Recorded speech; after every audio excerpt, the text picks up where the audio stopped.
I'm showing the top position, breakdowns, and controlling people's hips, how to use my pressure on top to break my opponent down. And it all starts with when I get on my opponent.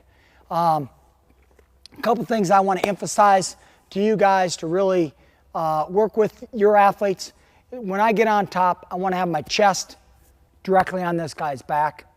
And I want to have my chest pressure down rather than forward. Why do I say that? Because I see a lot of young people get their hips high. When they jam the guys forward, their chest comes forward on the guy's back. Their hips come high, and then they're not doing what they need to be doing to be really successful on top. So when I get on top of Robert, I want my belly on the lower part of his back. Why? That'll get my hips more engaged, get my hips tight, and basically what I showed on bottom about getting established in distance from his hips to mine, he can't do that. So as I get on top of Robert, my hand on his elbow, my other hand on his navel, I want my lower part of my belly to be on his back, rather than I see a lot of kids get on and they're in this fashion. There's a lot of space between Robert's hip and mine, and it only takes that much space in order for this guy to have a great advantage. So when I get on top of my opponent, obviously I have to line up correctly from the referee's position, but from his stance, I can have my belly and the lower part of my hips on his hips and my chest directly on his back. So my leg and my hips are more engaged rather than up and away, okay? My chest and my belly are on him. That gets me making Robert carry a lot of my weight. And notice how my hips are down and in. My pressure's down and in. Rather than my hips being high, my pressure being forward.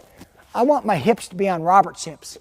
And that way I can use my feet on top. I'm off my knees and I'm riding, shifting Robert's weight over. Rather than riding with my arms, I'm riding with my hips. Okay? And so that creates a lot of pressure, and the correct pressure for me to be able to hold this guy down, get a lot of weight up on his hands, get his hips away from his hands. That way I can take a wrist, take a bar. You obviously you're going to emphasize in your programs what you want to do, whether you're a bar arm team or an inside wrist team or a tilt team. But I need to make sure I start properly and I get my hips and my lower back on Robert and get my chest going down, my chest pressure going down on this guy's wrist or on his hands, so I could take his wrist and control his hips at the same time. Along with that, notice I can get Robert just to turn away a little bit. No, right there. That's good. My hand on the navel, I like my hand to go in my opponent's thigh. That way I can really control if a man's trying to roll, okay? People have a good tight waist, but I can get away really chopping hard. I can forget to really control that guy's hips, and that allows the guy to roll or shoulder roll. So I want to make sure I prevent that by having my hand down into his thigh and using my back leg. So if I'm a left hand tight waist, for instance, left hand in the crotch, left leg working, going over toward Robert's right arm. So I'm going to take him in a 3/4 circle. Robert just pivots a little bit more to the left. I'm going to demonstrate this by my hand coming down off his navel into his thigh. And when I do that, my shoulder sinks. And if I ever feel like I'm losing Robert, I re-ratchet that arm by sinking that shoulder, driving with my foot, and always taking my opponent in a 3/4 circle.